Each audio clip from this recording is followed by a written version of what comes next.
It's Randi Rhodes. Here's a clip from our show, and go to randyrhodes.com for the whole thing and a podcast. Buy a stinking podcast. Mary had a little man.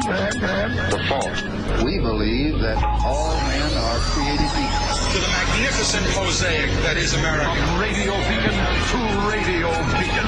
I have a dream today. Change has come to America. Knock, knock.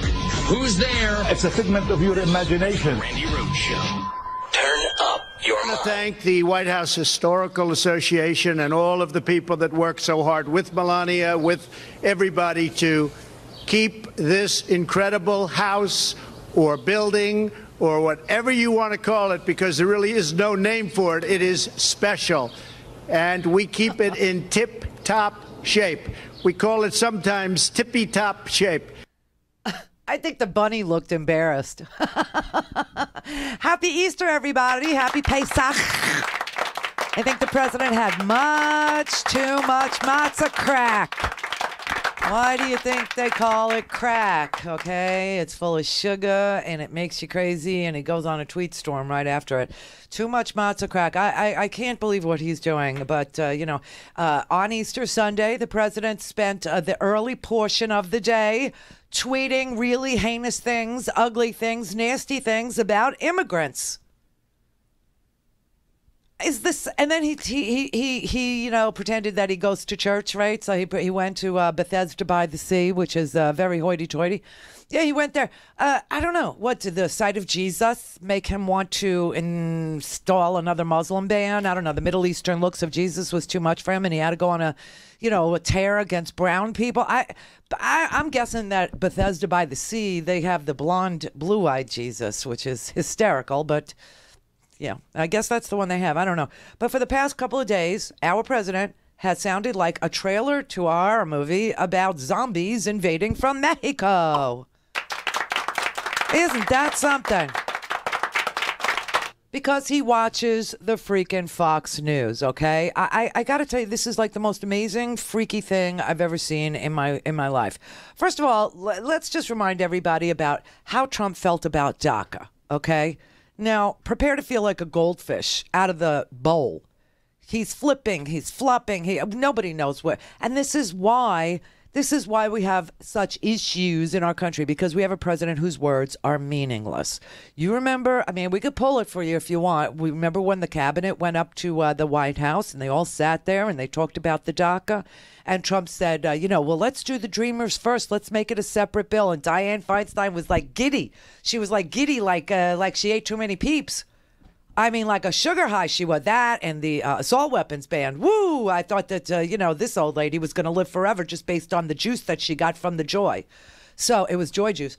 And I swear to God, every time he says something in public at one of these events or around it, then he turns around and he says, no. Now, just so you could be very, very clear, President Trump alone rescinded DACA. He keeps tweeting that DACA is dead as though he wasn't the person who killed it with his own personal little hands. Now, I would say that referring to anything being dead on Easter is not a good thing. Maybe DACA will be resurrected. I don't know. But here's the thing. Here's the deal. Get ready for this piece of information. After he killed DACA, he had this cabinet meeting, remember? And they all said, he said, oh, let's do the Dreamers first and blah, blah, blah. Well, that didn't happen. So then the Democrats said, well, what do you really want? And Mitch McConnell got on the floor and said, when he makes what he wants clear, we'll be able to legislate it. But right now, we don't know what he wants. We don't know where he stands. We have no earthly idea what this man wants. And then he said what he wanted was $25 billion for a stinking stupid wall. And in exchange, he would give 1.8 million people, and there's, 700,000 DACA recipients, but he'd give 1.8 million people some sort of a path to citizenship, which Fox News, Laura Ingraham, who, by the way, is she's taken a little vacation. She's doing the Bill O'Reilly thing. She attacked David Hogg. David Hogg said, who are your advertisers, by the way? And then 9 of them, I think we're almost up to a full dozen now, eggs, right? It's all about a full dozen, have quit the Laura Ingraham show. And now Laura Ingram's taken like this temporary vacation for Easter week, right? Which is the Bill O'Reilly method to staving off advertiser boycotts. And it doesn't work. because Bill O'Reilly, as you know, is no longer there. However, I digress. So here you have the president, saying, okay, I want $25 billion for a wall, and I'll give 1.8 million people a path to citizenship. The Democrats said, okay, here's your freaking money. Take your stupid money and build your stupid wall. The Republicans said no. They don't want the stupid wall, okay? They couldn't even hold their freaking noses and blame it on the bunny. Do you know what I mean? So, listen, this bunny standing next to the president looks smarter than the president. I have to expected this bunny when he said the White House or whatever you want to call it. It's a building. It's an edifice. It's an orifice. It's I don't even know what I call it. It's the people's house, for God's sake. This man has no clue what he's talking. But he says we refer to it as being in tip-top shape. Tippy-top. Now, this is what the girls all say. You want to watch the telly? Remember? Summer Zervos? Want to watch the telly? Ooh. So he does talk like this in Hopi Hicks, and now he says it's in tippy top shape. I mean, the man is like, he's got arrested development. There's something really stinking wrong with him. If he came to our Seder, even though I was, and this should tell you everything you need to know about my Passover, which was joyous and wonderful, and of course we spent it with Karen and Steve. Karen and Steve and me and Howard ought to just move in together. We spent every weekend together, no matter what state we're in. It was their son that got married in Texas. So then we go to Texas. Now we have, a Pesach, and we're together. Just cut the mortgages in half. Karen, Steve, move on in. Just come on over. Stay with us forever. But anyway, I was the youngest one at our Pesach dinner, which means I had to ask the 4 questions, which I haven't done since I'm like 12. And it's like embedded in you, like the Christianity is in you. It's embedded in me, the Hebrew. And I did it.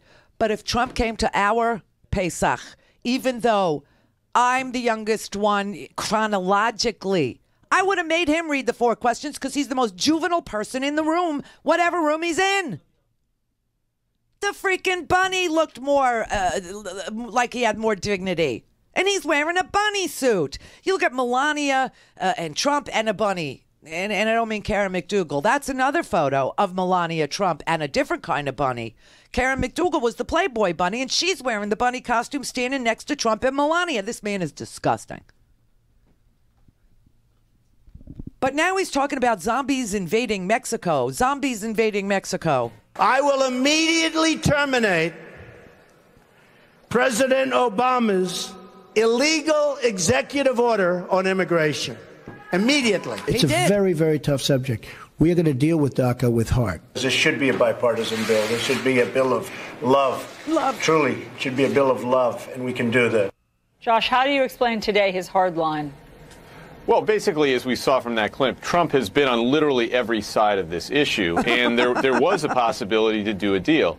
Democrats would have been willing to give Trump money for his border wall in exchange for legalizing the DACA kids. It was Trump who decided not to do that because he was worried about blowback from his right-wing base. I think the more recent problem with Trump and DACA has been the omnibus spending bill that Trump signed had large increases in spending in almost every area except the border wall. And as soon as that legislation was signed, Trump began to get a lot of heat from right-wing media, from Breitbart News, from Ann Coulter. This is evidently conveyed to him during the dinners he had with the Fox News hosts at Mar-a-Lago this weekend. So I think foremost in Trump's mind right now is the idea that his base is angry and restless and that they might abandon Republicans in November. And I think that explains why Trump has suddenly pivoted to a hardline position on DACA. Sweet Jesus.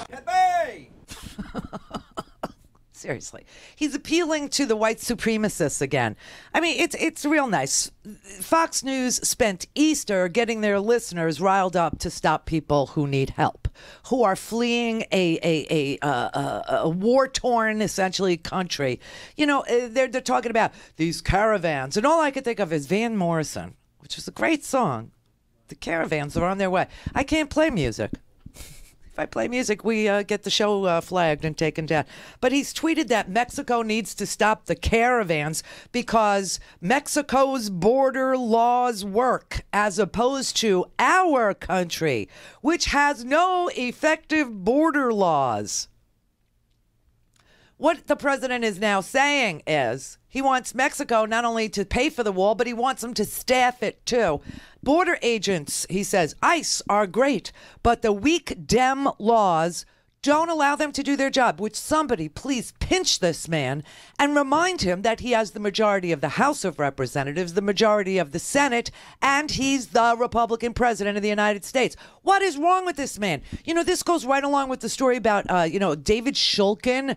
I don't know if you know that David Shulkin, the VA secretary, he was all over the TV saying that he did not resign. He was fired. And we all know he was fired because we saw the Twitter feed. Donald Trump, the coward that he is, the crass coward, the guy with absolutely no nads, no huevos, no cojones, no nothing, fires people on Twitter.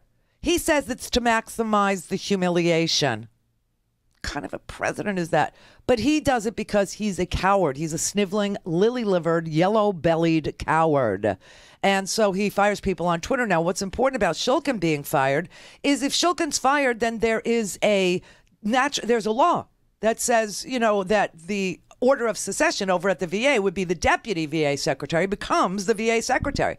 But Donald Trump wants to put Dr. Rani, his own doctor, in as the VA secretary to run an organization of 360,000 people, a $186 billion budget, 170 hospitals and 1,000 clinics. He wants the White House doctor to run an organization that large. And, even the Republicans are very quiet about it because they go, oh, geez, no, this is not going to work. The veterans are going to know that we screwed them again. It's going to be blowback in 2018, November, blah, blah, blah. And the order of succession, there's a law that says, how people get replaced at the VA. So let me remind you, the president would rather violate the law than change it. And he has a majority of the House, the Senate. Either he's the most ill-informed, incurious, unaware president that we've ever, or he just would prefer to violate the law than he would to change it, so that he could put, Dr. Rani in charge of this second largest agency in the United States for the benefit of our veterans. Okay, so now he's tweeting all weekend long about how act now, Congress, act now. Our country is being stolen. Why does he always sound like a lunatic in a bunker in the Midwest? Some part of me makes me feel lucky that he doesn't realize he's president. But he sits around all day long watching Fox News and tweeting out that somebody should do something. Somebody should do something. He isn't pandering to his base. He is his base. And he's not. He's the president. And he's got a Republican majority in both houses of Congress. And then he starts with getting more dangerous. Caravans are coming. Republicans must go nuclear option to pass tough laws now. No more DACA deal. My God, man. We better check Mar-a-Lago for gas leaks, radon, or something's going on in that place. His brain is like poison. Maybe it's kidney failure and the ammonia's gone to his brain. I don't know. What's wrong with him? RandiRhodes.com for the whole thing and a podcast. Buy a stinking podcast.